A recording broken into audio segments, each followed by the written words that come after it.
You're listening to Keith Engle, the host of TGI Sports Talk on the National Streaming Sports Roku channel. Football season is here, and SeatGeek is my go-to for buying tickets. Now, with SeatGeek, every single ticket is backed with their buyer guarantee. We've all had plans change, and when you can't make it to the big game, SeatGeek has you covered. They're the only ticketer that allows you to return your tickets ahead of the event for credit with SeatGeek swaps. So when things come up, I know that my tickets won't go to waste. So what are you waiting for? Download the SeatGeek app to maximize your possibilities and shop live events with confidence. Good evening, everybody. Keith Engle here for TGI Sports Talk's College Sports Huddle. We wrap up basketball tonight as we got a new national championship. The Florida Gators return to the top of the heap. Congratulations to them. And on the women's side, the UConn women win. Sorry, we're a couple minutes late. I think we're a couple minutes late. Just me, just a minute late. We're out and take care of some personal business, so we couldn't get on with the gang at National Streaming Sports professional sports show tonight. Sorry, I know Sonia was still filling in for Mac and missed seeing those guys over there, but we're here live for our show for as long as we need to go tonight. Again, congratulations to the Florida Gators and the UConn Florida Gators men and the UConn women. Gino Auriemma returns to the top of the heap for the first time in, gosh, I want to say like 8 years. Quite a gap for him. And the Florida men win for the first time in early 2000s. I guess I want to say 2005, 2006. They repeated. We'll take a look at that final game. Get your comments. We'll look at the final rankings. Of course, Utah and UConn will be on top of those. We'll look at some of the coaching changes, I should say. What else? We'll look at next year's favorites, a really way too early peek at next year's favorites a little bit. We'll talk about that. We can talk some NFL draft, college. It's stuck college related, right? And we got to talk about something here these next few weeks. We'll talk some college draft. Frank Reich taking over at Stanford after their late coaching change. We'll talk a little bit about the House ruling that's been postponed, but will come down. TJ Finley's troubles at Tulane. We can talk about lots of things. Tonight, we'll talk about what you want. And also, by the way, congratulations, and I'll send this out a couple of times. Good evening, I want to say to Dave Guyette out in Amsterdam, New York, big Syracuse fan. We'll see if they can make a comeback. They had a good season in football last year, not a good season in basketball. We'll be talking about their football team coming up. They just signed a new home-and-home series with Toledo in the last week or so. They did have the NCAA shoot down their desire to have a spring quasi-spring game, an exhibition, similar to what the NFL does, get together for scrimmages and then kind of an exhibition game to follow it. The NFL does that in their preseason a lot, but the NCAA shot that down. We'll look at maybe the future of those types of things, the future of spring games in general. Hello, JB. How are you? I don't know about hardest working, but we're behind the mic. Thanks for popping in today, JB. A great friend of this show. I appreciate you popping in and participating. Rick Sherlock, runner-up. Congratulations to Rick. Rick last year won our NCAA pool. Last year, Rick won both the men's and the women's brackets. And we had a repeat of that this year, only it wasn't Rick. Rick finished second in both. And Scott Kobe, congratulations to the great Scott Kobe, who won both the men's and women's bracket challenges here on TGI Sports Talk. Congratulations to Scott. Rick, another great showing by you, but Scott just held on. Rick, if you had just taken UConn, actually, I don't think you could have beaten Scott because he had UConn as well. I don't think you could have gone ahead of him.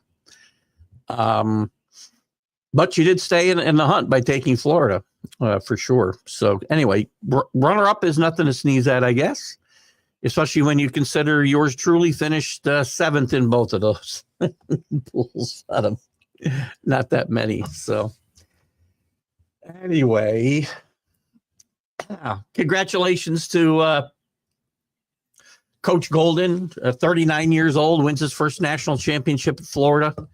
Great job by his team. Walter Clayton Jr. struggled through most of this game, played well late, came through with some clutch free throws and a couple of clutch shots. It's funny, the Houston defense is what's bailed them out all year, bailed them out against Duke in those closing minutes. They played great defense, and it was Florida's last defensive stand that took away Houston's last opportunity to win this game. Surprisingly, they were going for 3 to win this game and not 2. They had the ball back with about 13.7 seconds, if I remember right, and did not get a shot off. Some great defense. The Houston player, whose name's escaping now, went up for a shot and had lost it midway up. Could not touch it when he came back down, or he would have traveled. And no other Cougar could come up with it. I know Danny Fuller. I don't think Danny's with us yet. Maybe he'll be with us. Danny, if you're here, please say hi. I know he had some criticism, and maybe some others did too, of Kelvin Sampson. Just a heartbreaking loss for Kelvin Sampson in Houston. Houston continues to suffer these, their history now is of losing championship games. Continues. They lost one of the great championship games of all time to North Carolina State and Jim Valvano back in the 80s. And they also lost a few years later with Akeem Olajuwon in his senior season, I believe, to Georgetown in that final, Georgetown and Patrick Ewing's only national championship. Some criticism of Kelvin Sampson not having a timeout. I mean, you don't know when you're going to need him. I mean, I get it. One thing I guess that strikes me, because I saw this and nobody made a big deal about it, but about 15 minutes left in the game, only 5 minutes into the second half, Houston, I think, was up 5 at the time, something like that. And they had a offensive rebound under their basket, and the kid was falling out of bounds and called timeout, and everybody praises him. Great heads up play. Call timeout before he could be out of bounds. There's 15 minutes left in the game. You're leading. And even if you're not, if it's a close game, you may need that timeout later. Oh, there's something different. We froze. See if we unfreeze here before I do this. Okay, perfect. We found a new way to unfreeze this sucker. Anyway, you're falling out of bounds. Should you waste a timeout with 15 minutes left in the game over one possession? I realize one possession could, turn the game, and it did. But if they had a timeout, if they hadn't burned that timeout then maybe Kelvin Sampson's got one. I don't remember where he called all his timeouts down the stretch. Kelvin Sampson's been a very good clock management coach, especially in this tournament. It was tremendous against Duke. If you remember, he's down, I want to say 6 with a minute left. He's not fouling against Duke. He's letting them shoot, letting his defense defend. That's not redundant. So,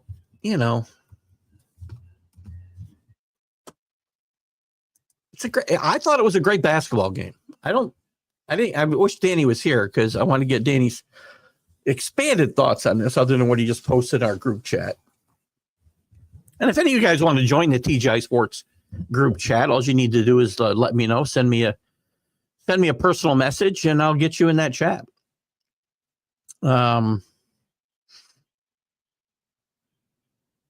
It's off my it's a group chat that I have off my personal page. So because it's easier, because I get so much junk in the chat from TGI Sports Talk, people trying to sell me their services to get the viewers. I mean, are they going to increase it? I mean, yeah, maybe.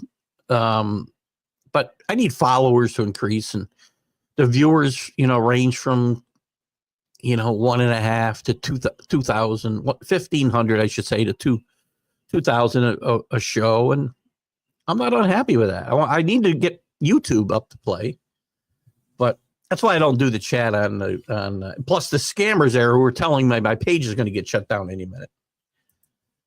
Anyway, when you look at the box score for this game, as I mentioned, Walter Clayton had a tough day, 3 for 10, 1 for 7 for 3, but he ended up with 11 points. He hadn't scored with about 5 or 6 minutes left in his game.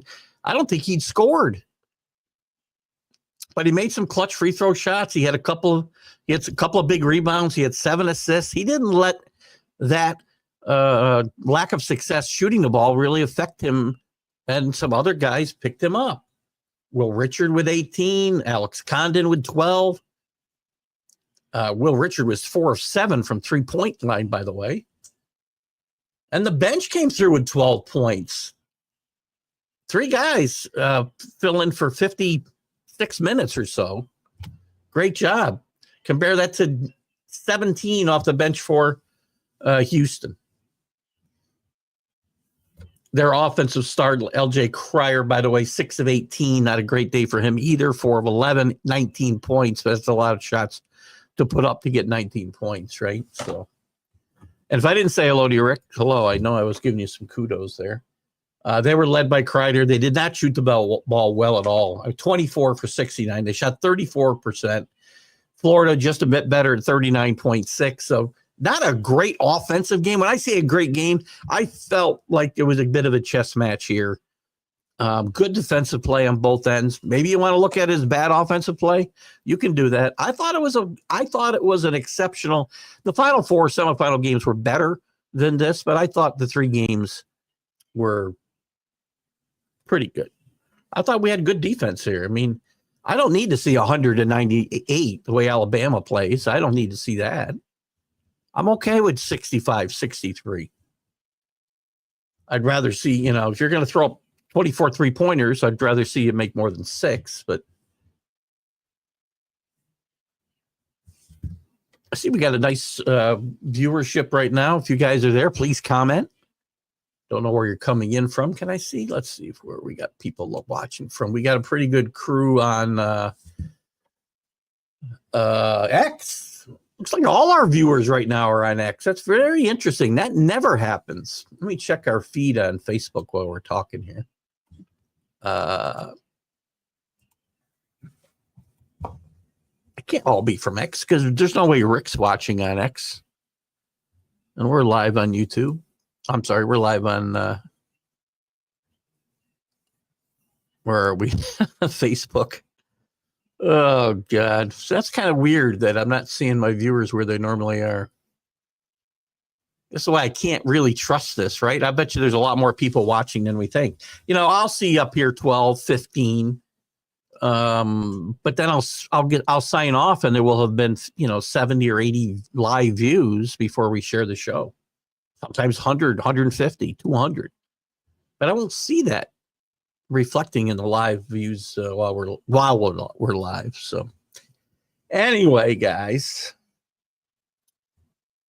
what do you think? Were you happy with this result? Was this game boring to you because of the defense, or I guess lack of offense? However you want to look at it. I enjoyed it. I thought it was a good Saturday and a good finish to this on Monday. And I really was rooting for Kelvin Sampson to get the win here. I didn't have a dog in the hunt by the time we got to Saturday. I didn't bet any games. I didn't bet Monday night's game. So we just kind of watched and tried to enjoy it. And I did. Don't know about anybody else. So Florida finishes up 1. Houston 2, Duke 3rd, Auburn 4th. That was your Final Four, of course. Tennessee, Alabama, Michigan State, Texas Tech, Maryland, and Michigan round out the top 10. St. John's falls to 11 after a very disappointing tournament for them. I would say disappointing for the Big East all around.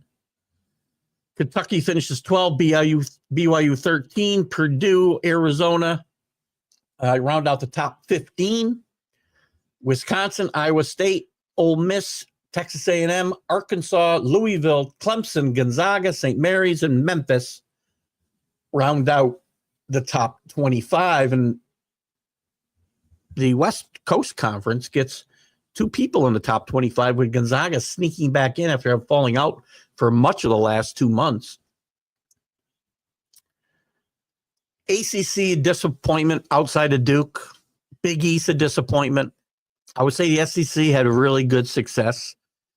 I still don't think they ought to be getting 14 teams in the tournament, but I think, all in all, good for them. Cooper Flagg wins the Wooden Award over Jani, however you want to say his name, from Auburn. Listen, and also a lot of talk. I mean, Cooper Flagg had a fine game in the semifinal. And now, of course, we get the ultimate, and it started right away Saturday. Does Cooper Flagg have the clutch gene? Dude, he missed one shot. He had really good defense playing against him. And because he didn't make that 10-footer, he's getting ripped. Stop. We missed the SEC. I pray to God John DeLon's okay. I'm a little surprised. Maybe he just got tired of debating with me. I don't know, because I was kind of hard on him. I enjoyed the back and forth with John. John DeLon is the SEC elite guy who is always talking about SEC football and basketball. He's an LSU fan, by the way, as James Martin is from National Streaming Sports. And again, we're sorry we missed that show tonight. We had to take care of a little bit of personal business that I had to come rushing back for to get to this show. But we made it. And I do miss him. So I hope he's okay. He came in from YouTube, so I've looked for him on Facebook so I can reach out to him. If he's mad at me, that's fine. I just hope he's okay. It seems strange that he dropped off the face of the earth that way, though. But that happens in this domain, if you will. But John was always funny because he talked about the football tournament expanding to 12 teams, and it was just going to be a participation trophy tournament. That's BS. By the way, if they adopt the formula that I want, that has, Basement Bob wanting to sue me, then we wouldn't have a championship. We don't have all champions in there. Hello, CA. How are you? Houston fan, CA, did you root for Houston? I know that's your neck of the woods. You had a lot of Texas teams playing well in the tournament. A&M played okay. Lost their coach now to Maryland. Texas Tech played very well, I thought. Obviously, Houston gets to the final. All in all, Texas played pretty well. Had a bunch of teams in the tournament. They also had Baylor in the tournament. I think I'm missing somebody, but were you rooting for Houston? CA, I don't know that I've heard you speak out about the Cougars too much. I know you're in baseball. We talk about the Astros and the Rangers. So I'm curious about that. And congratulations, too, as I said, to Geno Smith. It's funny. The women drop right off the top on ESPN. They drop right off they go to other sports now that it's all over. I don't even know if I can find them. NCAA women. Congratulations to UConn. They rout the defending champions by what? What was the score? I want to say 40 points. No, not that much. 23 points. That's still a pretty good route. 82-59. We talked on Saturday, or Sunday, a lot about how you were going to beat UConn, and I was going to make sure that Paige Buchers didn't beat me. Well, she was 5 of 14, 0 for 2 for 3, 17 points, 6 rebounds. She wasn't awful.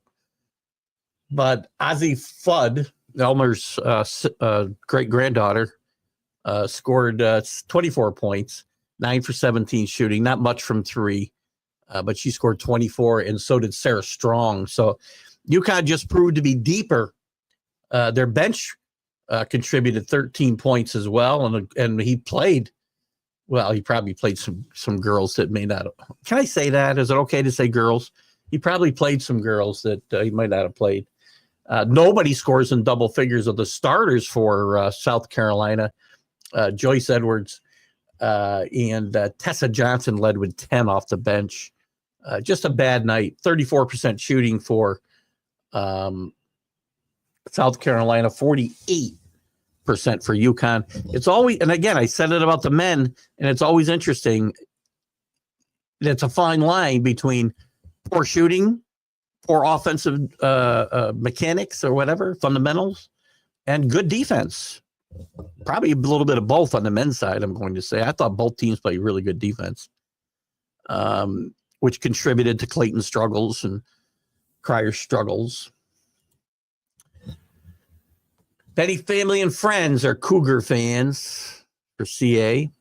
Congratulations to both of these teams. So UConn finishes with a championship, I believe, again, Gino Oriama's first since 2015, I believe is the number. If I'm wrong, I apologize. Somebody can straighten me out there. Gezi Price won today. Looking forward to Jets at Stars tomorrow, of course, and the Masters. Yes, and we talking about other stuff. We will get into the Masters this weekend on the Sunday Stream of Consciousness. We're going to do it here today, obviously, on the football huddle or the college sports huddle. We're going to get into more football. We can talk through today about what we're going to do, and we may only go till 8:00 for a few weeks. We'll take a hiatus at some point. We'll talk some college baseball. We certainly have the draft to talk about. That's college related, so we'll stick and we'll talk more draft tonight. You know, his Shadur Sanders falling way down the draft boards. I think he is, man. If he doesn't go, I think he's going to the Steelers at 18 or 19, wherever they are. Just my gut tells me that the Giants aren't going to do it. The Giants are going to probably take Travis Hunter in front of the Patriots. I don't think the Saints are going to take a quarterback I think they're at 9. Don't think they're going to do that. Timeout.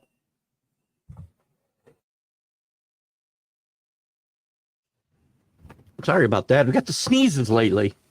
I think I caught this from my wife. Not caught anything. She just sneezes a lot. 3 at a time she sneezes all the time. If only 2 come, you got to give her time and the third one will come out. So it's going to be very interesting to see what happens. I've seen a lot of better reports about Cam Ward and what people think. They think pretty much what I think. Cam Ward's got a lot of talent. Holds the ball too long. He's too reckless with the ball, both when he runs and trying to, get it, throwing it late. There are some that think he can develop into a fine NFL quarterback, and I'm not saying he won't. I'm just saying you don't pick him number 1. I did see, too, and I think it was, I don't know which mock draft I saw today, Rick, but they had who's the kid from Louisville? Schlo? How do you say his name? I'll probably say his name wrong. Where's Drew? We don't have Drew on the show to help me out.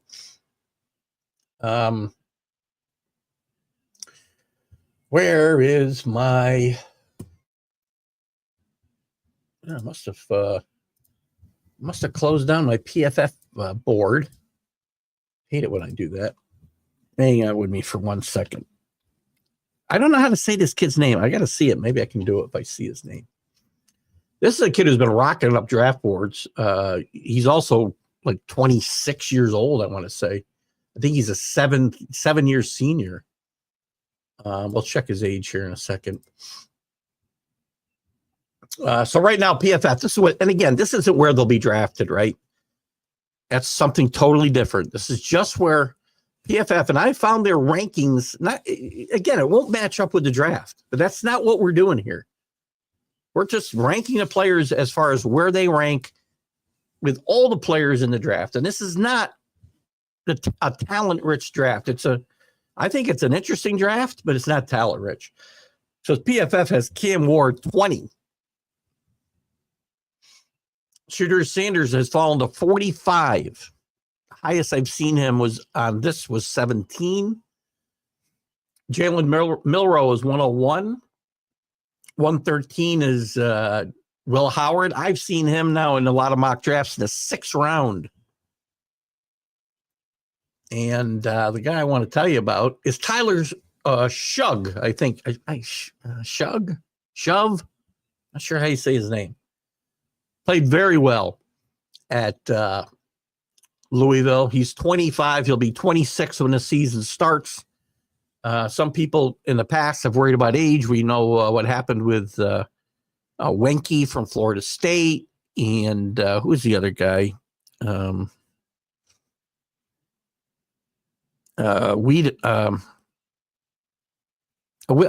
I think was his name, went to the Browns. He was also an older draftee.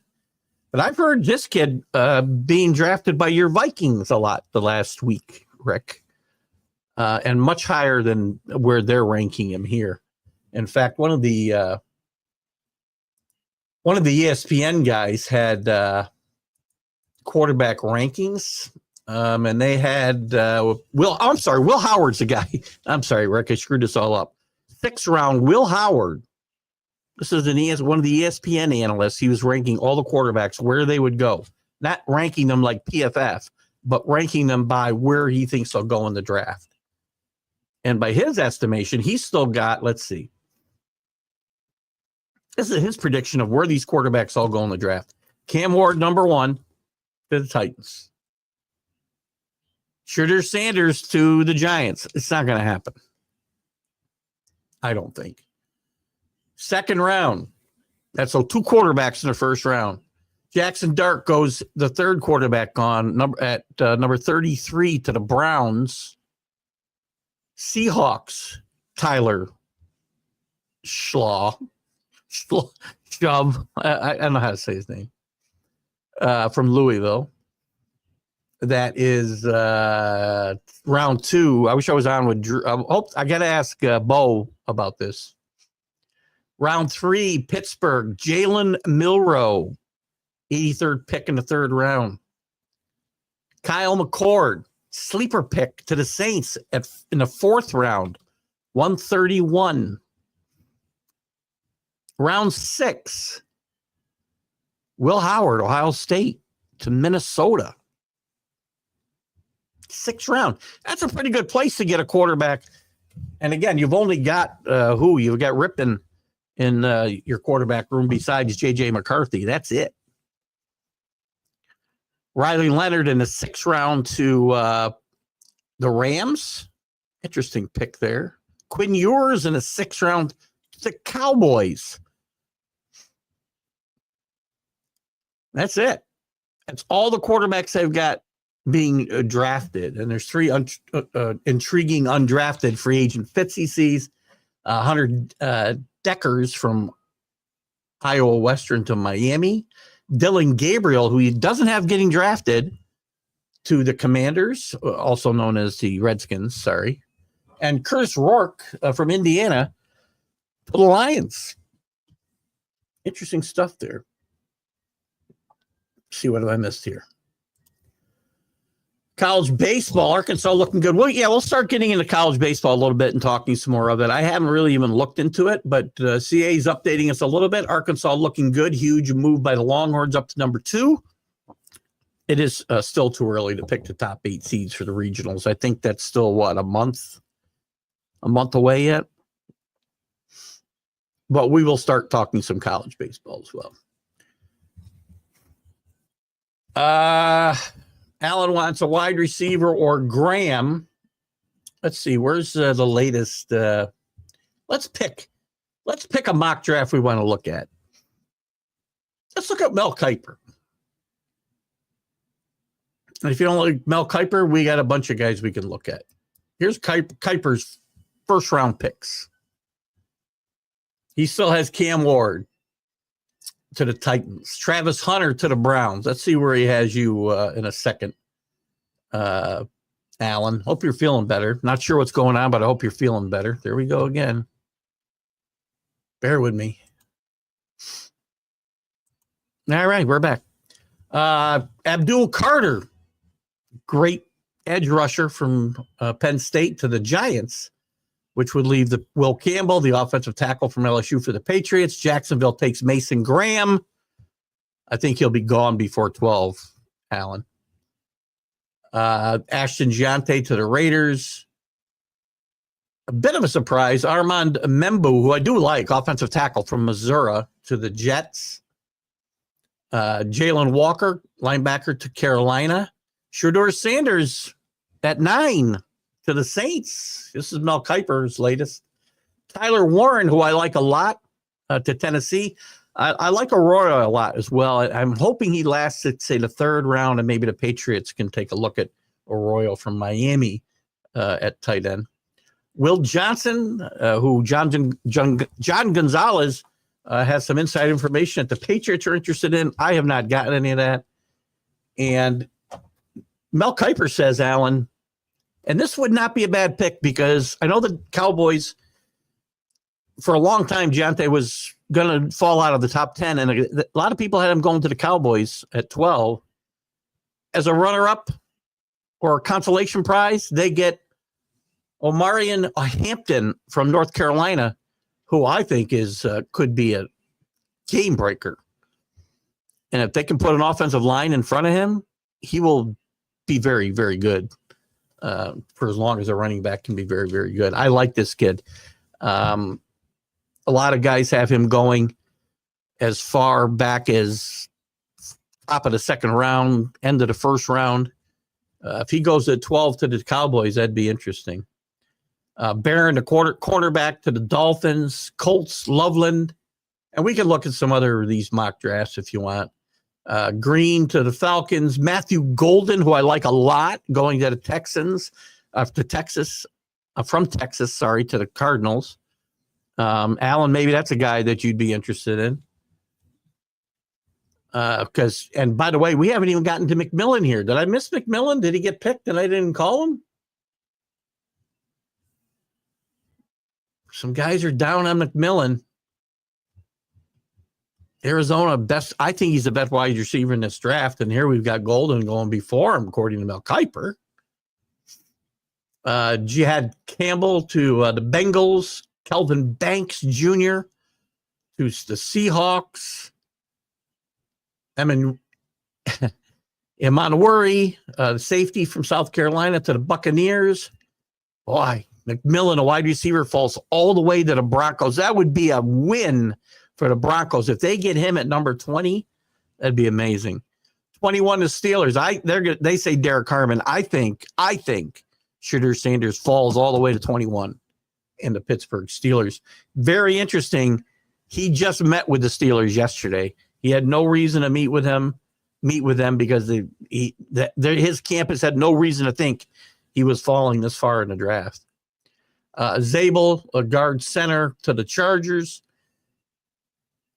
Mikhail Williams to the Packers out of Georgia, Rick's team. The Vikings with Donovan Jackson, a guard out of Ohio State, to the Vikings in round 1. Josh Connerly, offensive tackle, to Oregon. Jackson Dart to the Rams at 26. Malachi Starks from Georgia to the Ravens. That's going to be a nice grab at 27 for the Ravens, I think. And I can't say this kid's name. The kid from Alabama, the outside linebacker, a lot of people talking about him. Donovan Izurakua. Not even close. Outside linebacker from Boston College.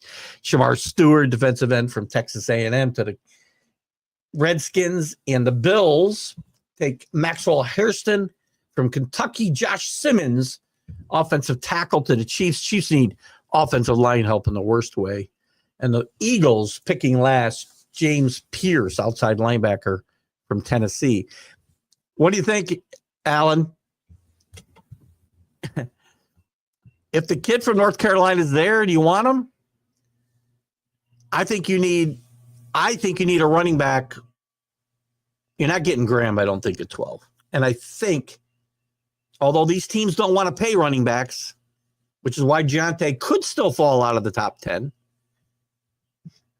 If Giante's there, the Rams have to take him. I really think the kid from North Carolina could be as good or better than Giante, possibly. We don't know. Giante's a great player. But we don't know. I don't know if Alan stayed with us or not, but if you did, speak up. Tell me what you think. What wide receiver would you want there? Golden or McMillan? McMillan's starting to slide, according to this. Let me look real quick at, just for giggles, we'll look at one of the other ones. I won't go through it as quickly as I did here. Let's look at Mike Tannenbaum. He was a GM. He still has Cam Ward, Travis Hunter. He's updated his pick for the Giants to Mason Graham at 3, which would leave the Patriots. He's got taking Memboa, whatever his name is, from Missouri. Carter to the Jaguars. That's a steal at 5. Giante still to the Raiders. Campbell would go to the Jets in this one. Jalen Walker still goes there. Mikael Williams moves up big time here to 9 to the Saints. He's got a trade where the Steelers take advantage of a sliding quarterback, move up to number 9. So they get how'd they do this? They get number 10. Oh, I see. This is the trade. So they're moving up to 10, excuse me. Bears get a 5th rounder and number 21, a 3rd rounder, a 4th rounder. Wow, that's a big trade, man. They do all of that to get Shedeur Sanders at 10. That would be suicide for the Steelers in my mind. You're going to trade to get to 10. You're going to trade your 5th rounder. I'm sorry, you're getting a 10 and a 5th rounder. You're going to give up your 1st rounder, a 3rd rounder, a 4th rounder, and next year's 1st rounder for Shedeur Sanders, who might very well fall to you at 21. Pittsburgh, who's going to take him after that? 49ers? No. The Cowboys? No. The Dolphins? No. The Colts? No. The Falcons? No. The Cardinals? No. The Bengals? No. The Seahawks? No. Tampa Bay? Very unlikely. Denver? No. You're going to trade from 21, where if he gets past the Saints at 9, he's going to fall to 21 anyway. Mike Tannenbaum must be hanging out with Aaron Rodgers in a cave eating mushrooms somewhere.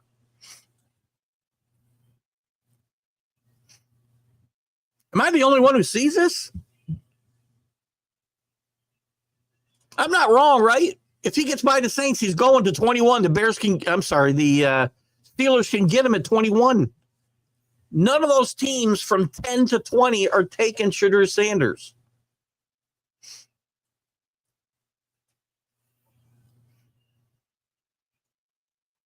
In fact, they might better trade back to 26 because nobody from 22 to 25 is taking him either. Right? Chargers aren't taking him. The Packers aren't taking him. The Vikings aren't taking him. The Texans aren't taking him. The Rams might.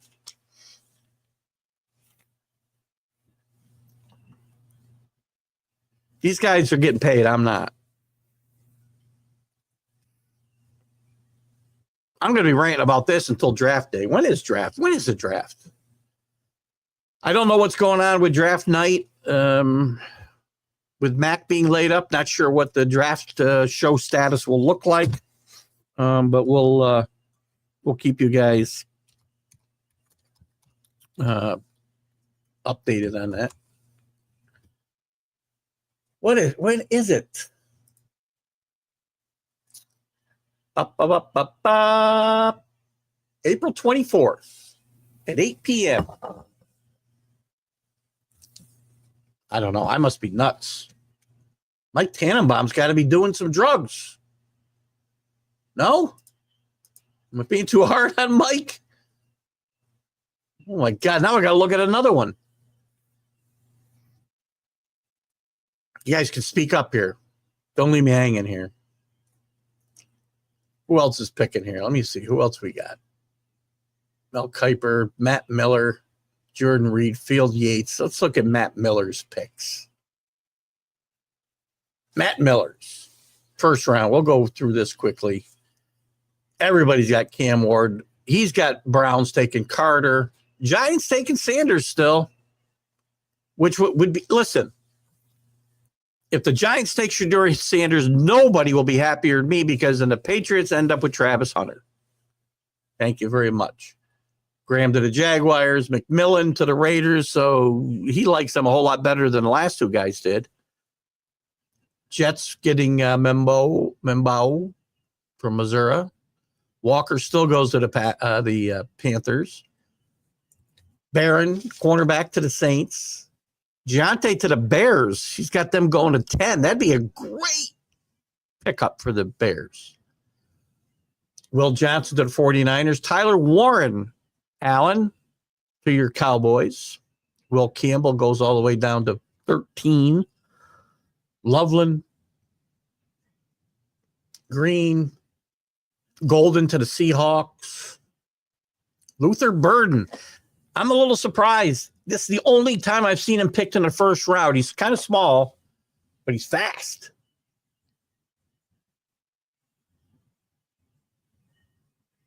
I like this kitty. And they got him going to Denver. Denver's going wide receiver, it looks like, in the first round, but they've all got him taking a different one. And this draft has Omarion Hampton dropping all the way to 21. I'm sorry, 22 in the Chargers. That'd be a nice pick for them. Maxwell Hairston to a cornerback from Kentucky in this draft to your Minnesota Vikings. I didn't see who Tannenbaum picked for you, Rick. Where is it? That's from March 25th, by the way, Tannenbaum's, but he's updated that. He's crazy, man. As soon as you got your Vikings taking, Rick. Oh, Barron, the cornerback from Texas. He's been up and down this board, too. A lot of places. Been listening, but also listening to the wife. Well, listen, we know where the priorities are there, by the way. Listen to your wife. I saw a very funny joke about listening to your wife. It's a biblical verse, and I won't remember it, so I'll butcher it. It was a very funny video. One of these people post on Facebook.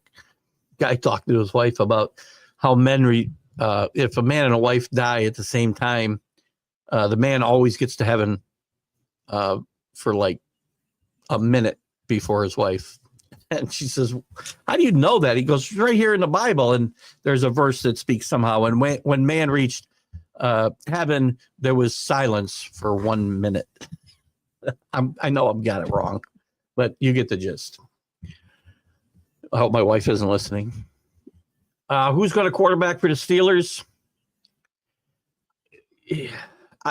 I don't think it'll happen before the draft, but I think Kirk Cousins is going to be traded. Could be to the Steelers. Aaron Rodgers is still out there. I think they'd be better off passing. If I'm the Steelers, I trade whatever, fifth round pick, whatever, 6th round pick. Shouldn't take much to get Kirk Cousins because you got to take his contract. And then I don't pick again. If I like Shedeur Sanders, I wait for him at 21.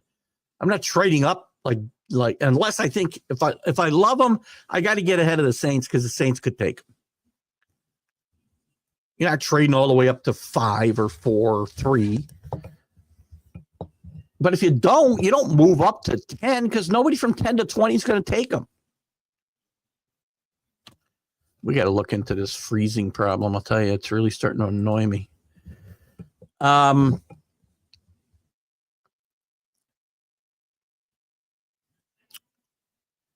I think it could be Cousins, and then I think they take maybe, the Slaw Shaw, whatever his name is. I guess you might say it's Shaw from Louisville. Maybe Kyle McCord from Syracuse. But you can get them in the third or fourth rounds. Hope your wife didn't hear me either, CA. I butchered that. I don't know the exact. I'll have to find a video and I'll play it one day. It's very funny. If your wife heard me, tell her I'm sorry. I apologize. I repeat everything I hear. I'm like a parrot. So back as far as the Steelers, yeah, I mean, they got very few options. There's no quarterback. Well, they have Mason Rudolph on the roster. They can't expect to play Mason Rudolph and even continue their 500 or above season streak. Not going to happen. Now, they could do that and tank the season and wait for next year when there might be a better quarterback draft. There should be a better quarterback draft. But listen, there's no guarantees. First of all, we don't know that, say, Arch Manning. If people are trying to position themselves next year for Arch Manning, we don't know, number one, whether Arch Manning will be any good. I suspect he will be. But secondly, we don't know that he'll come out. Arch Manning likes it at Texas. Arch Manning's going to get his money. Now, he could get hurt. If he was going to be the consensus number one pick, maybe he'd have to come out. Because the only risk would be, really injury. Bad play could hurt you, yes. But there's going to be money available to stay in college. Not as much as you get as a first-round pick in the draft, but there's no guarantees in life. I play for now.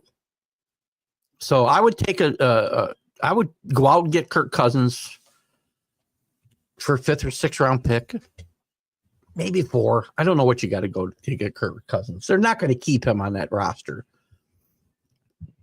He's not making $40 million to carry a clipboard.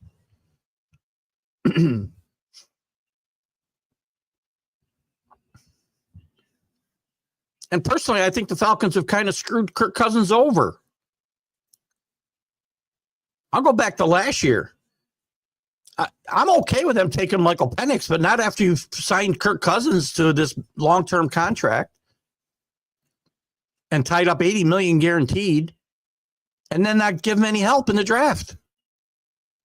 That was foolish. And then, on top of that, he played hurt, played badly. Michael Penix comes in. That's fine. I get it. But then in the offseason, you don't do anything until all the other positions or all the other quarterback situations are filled except one.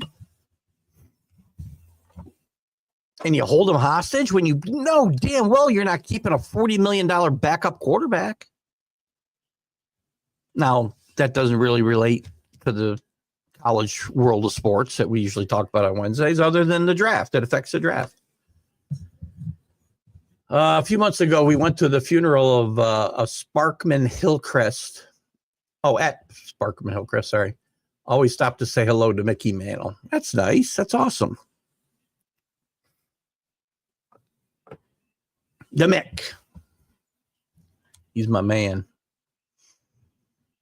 Oh, God. Anyway, we're all over the place here tonight. What else has happened in the world of college sports? In basketball, not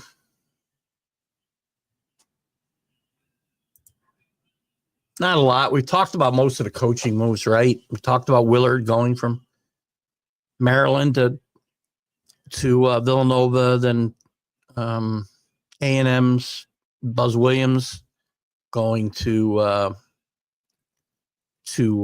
Maryland from Texas A&M. They did fill their spot too. They fill their spot with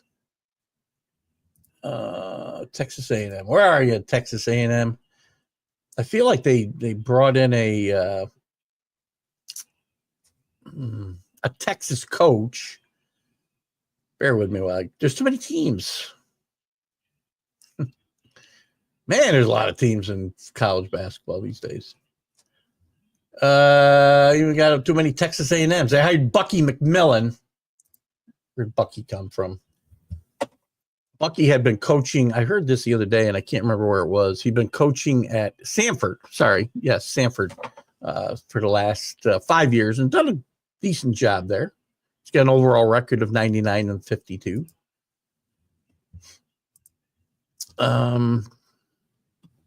We talked about these guys. The House settlement, look, the NCAA has been waiting for the House to, the Congress to solve their problems because they can't do any policing of their own. So a deal has been kind of pushed down the road a little bit, but it's taking shape. It's going to reshape the business of college sports tremendously. While a judge declined there's a lawsuit now with the Congress versus the NCAA, the House. But they declined to provide final approval of a deal between the NCAA and the plaintiffs' attorneys. Actually, this is a different story that I've been looking at.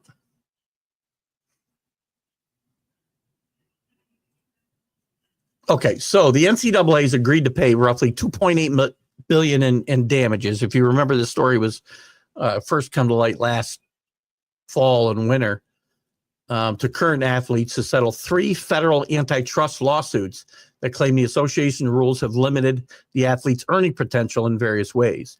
The deal, commonly referred to as the House settlement, after lead plaintiff. Oh, it's this totally. I totally screwed up the beginning of the story. It's not the House. It's Grant's House. He's a lead plaintiff. It would also agree to a new system for schools to pay players indirectly starting this summer.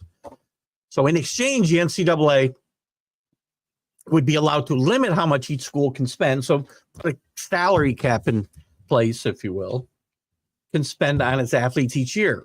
An effective salary cap that's expected to start at roughly $20.5 million and increase annually during a 10-year lifespan of the deal. The deal almost gives the industry's most powerful conference an increased ability to police the name, image, and likeness deals between athletes and boosters, which is intended to keep teams from using their boosters to circumvent the $20 million cap. They're nuts. This is never going to happen. They're going to get $20 million, and the boosters are still going to go out and pay these kids extra money, theoretically, for their name, likeness, and image. It was never meant to be used as a recruiting inducement. It's supposed to be used once you get there and become a star. Just move on from this stuff, Keith. Jeez. Anyway, that's still out there. Has not been finalized yet. We know Dion got a big extension. He's a new the latest $10 million coach in college football. 5-year extension at $10 million a year.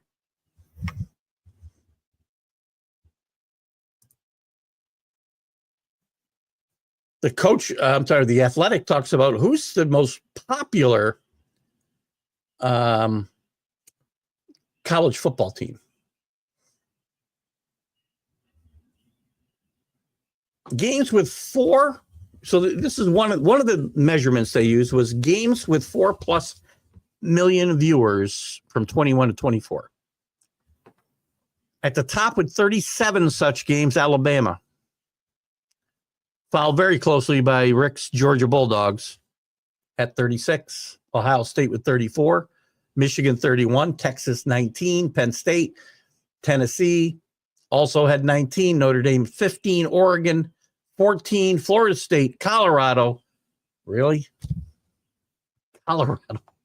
Colorado, Florida, and Texas A&M all with 13. So to eliminate the numbers being skewed by extra postseason games, they also tracked how many times a team played in a game that ranked among the 20 most watched regular season games over the past 4 years. When you do it this way, Alabama's still at the top with 22. Ohio State jumps ahead of Georgia. Michigan's still 4th. Penn State, Texas, Tennessee, LSU moves into the rankings. Notre Dame's still in the middle. Florida State, Auburn, Oregon, Oklahoma, Texas A&M all have 5. If you do it by Google searches, Alabama, Ohio State, Georgia, Michigan, Notre Dame, LSU, Florida, Texas, Auburn. Really? Auburn's one of the most popular college football programs? Why are people searching Auburn in Google? Social media followers. This is a great way to do this, isn't it? Still Alabama. By any measurement, it's Alabama. LSU moves into second, though. Michigan, Ohio State, Georgia, Tennessee. By the way, Alabama's got 4.2 million, almost a million more than LSU. Georgia only 2.9. Maybe the kids are going to school and not freaking getting on social media. I don't know. Tennessee, Texas, Clemson, Notre Dame, and Oklahoma. Attendance. This is a skewed. Somebody's college. I mean, Michigan's going to be number 1 easy. They got the biggest stadium in the country. Penn State, Ohio State, Texas, Nebraska. It's a big stadium. Alabama, Georgia, Oklahoma, Texas A&M, Tennessee. Where else are you going to find Texas? These rankings are just ridiculous because Nebraska and Auburn get into two of these rankings just because of the size of their stadium. And I don't know why people are searching Auburn. Maybe because they don't know where the hell it is, or they're searching Auburn, New York. StubHub ticket sales. Michigan, Alabama. Michigan moves into number 1 again there. Alabama falls to 2. Texas, Georgia, Auburn. Ohio State, Penn State. Merchandise sales. Big difference here. Who do you think it is? Notre Dame. Ohio State, Georgia, Texas, Tennessee, Alabama, Michigan, Oregon, Penn State, Florida. I'm going to tell you something. If you want to judge popularity of teams, there is no better gauge than merchandise.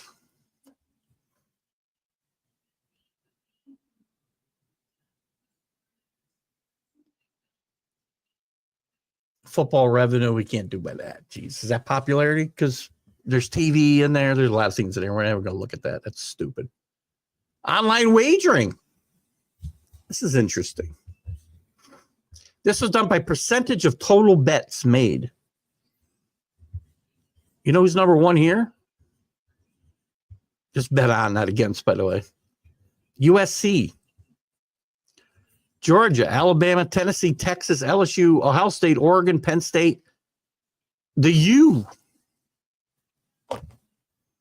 finally hits a ranking. Percentage of the money wagered. Georgia,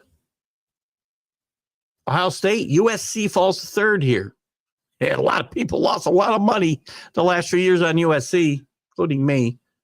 Alabama, Texas, LSU, Tennessee, Oregon, Penn State, Colorado. Living alumni.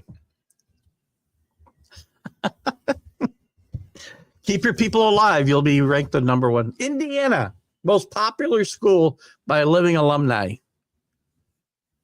I don't see any. Rutgers is in this. Purdue's in this. Illinois is in this. So that's a stupid way to do this. So teams had to place in multiple categories to be included as to eliminate outliers, which left us focused on 12 schools to separate themselves from the pack. So when they put all these together, they gave them a ranking. I guess over here. Number 1 is Michigan, Ohio State, Alabama. You see some of these. I get it. But it's skewed because of the stadium sales, the revenue. That skews this too much for me. So it ends up being the most popular college football teams. This has been the biggest waste of time I've ever done on this show. Oh, boy. What else is going on in college football? Oh, my God. There's going to be something besides this. Keith, how'd you get on this topic? This is how I go askew. We lost about 20 viewers during that We already looked at the top coaches. What's the future of college spring games? A lot of these teams are eliminating the spring game because of, I guess, a bunch. Concerns about players being coached. They don't want to. The spring games are played before the spring portal. They want players to be poached. So Nebraska's not doing it. Texas and USC recently canceled their spring games for different reasons that sparked discussion about the value of spring games in general. Do players really get poached? It depends. Rule said that after Nebraska's spring game last year, some of his players were tampered with by other programs. This is why he canceled it. What other factors are spurring changes in spring practice or spring games? Scarsazian said they will not host a spring game this year. He mentioned nothing about tampering. Instead, he highlighted the wear and tear on his players after a 16-game season and a 16-game season upcoming. But Colorado is doing away with the spring game. They wanted to play one with Syracuse. Yeah, it'll be just a way to make more money. Again, these games are always well attended.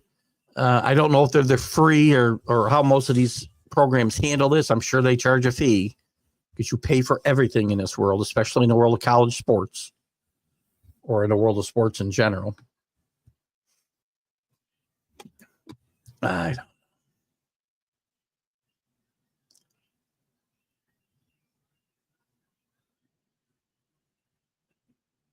It's just a lot going on.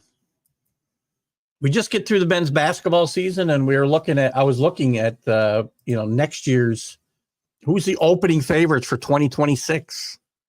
And I think I'll go through this and we'll probably get done because we don't have a lot of comments tonight. It's the way it's going to be too. And it's not, listen, no fault to you guys. It's just not as much interest in college sports once we get through the basketball tournament, right? It's kind of a dead time. We got baseball, and we'll talk some baseball the next couple of weeks. We'll keep an eye on football, and we'll come on through the draft, and we'll take a month or 6 weeks or whatever we might do off. Just a little sabbatical to rest and rejuvenate for the upcoming football season. But to look ahead to next college basketball season, because we're not talk much about college basketball until we get to January next year now. Where are they? There's nothing here. Houston. So, and this is by betting odds, by the way. So Houston still has never won a national championship game, by the way, and it will be a consolation to their fans. But they're the early favorite to win it next year at plus 900. Just a tick behind is Duke at plus 1,000. They're going to go any further than that? Yeah. UConn's third at plus 1,400. They trust Dan Hurley's ability to recruit both out of high school and in the transfer portal. With the transfer portal still open and still many draft prospects still yet to declare. There'll be a lot of movement. So for now, Louisville plus 1,700, Auburn plus 1,800, Purdue plus 1,900 make up the next three. That order will certainly change depending on whatever changes we have. Newly crowned Florida will be next at plus 2,000.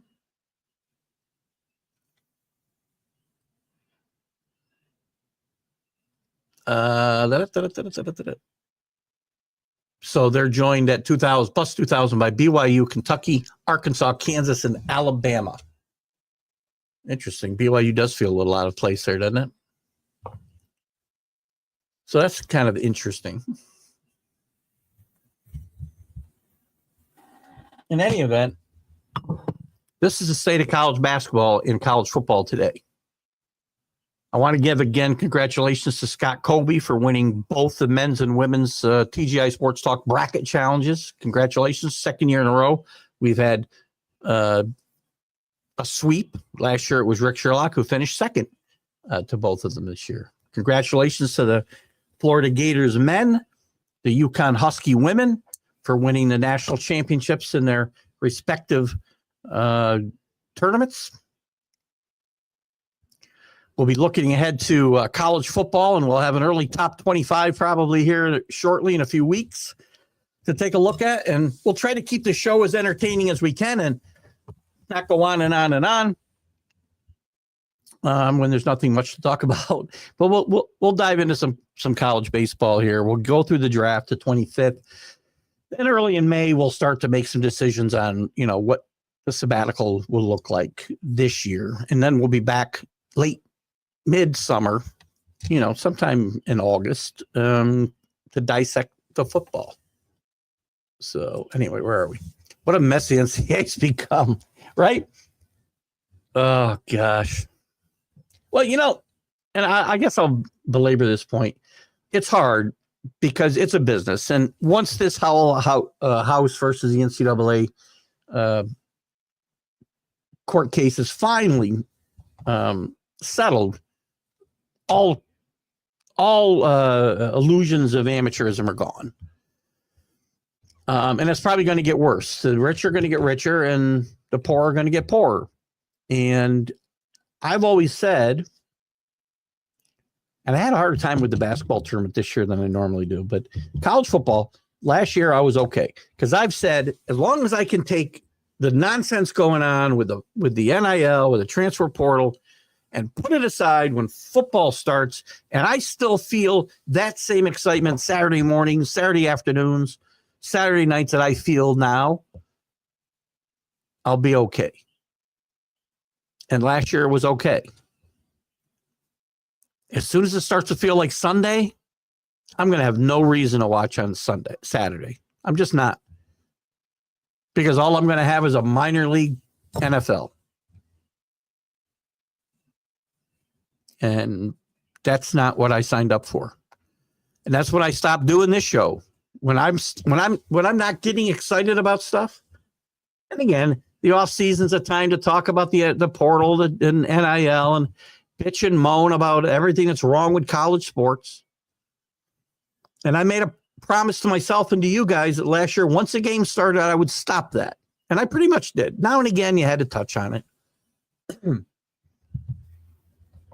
But when I can't do that, and we did that pretty much during the NCAA tournament, we were able to kind of focus on the games, on the coaches, on the players. But next year, I'm going to have to learn a whole new set of players for every team. It's so hard, especially in college basketball, where there's not 130 teams. There's 400 in Division I. When I can't turn off the bad stuff, the mess, as CA says, then this show won't happen anymore because there'll be no reason to do it. I got plenty of shows that talk about, I'll move the MLB update to Wednesday nights at 7:00.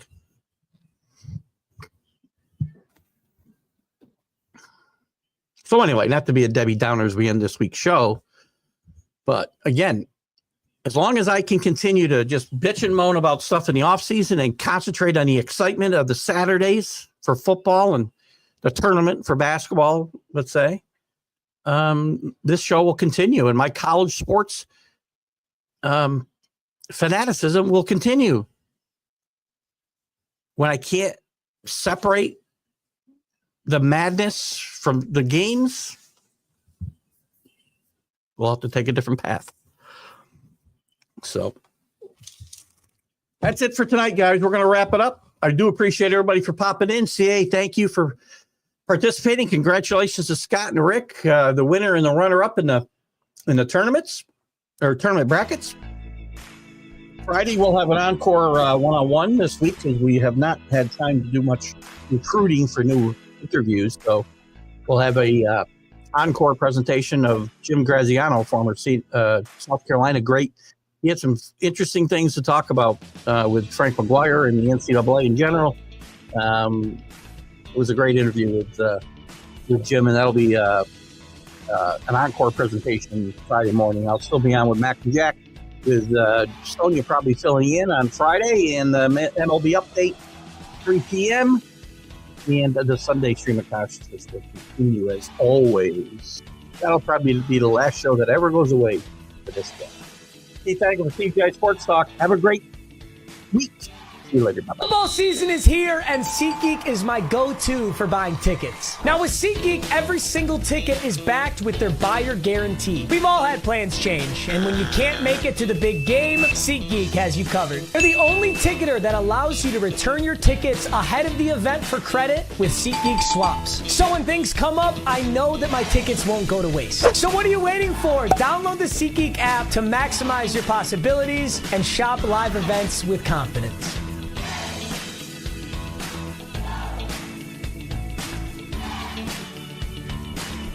You're listening to Keith Engle, the host of TGI Sports Talk on the National Streaming Sports Roku channel.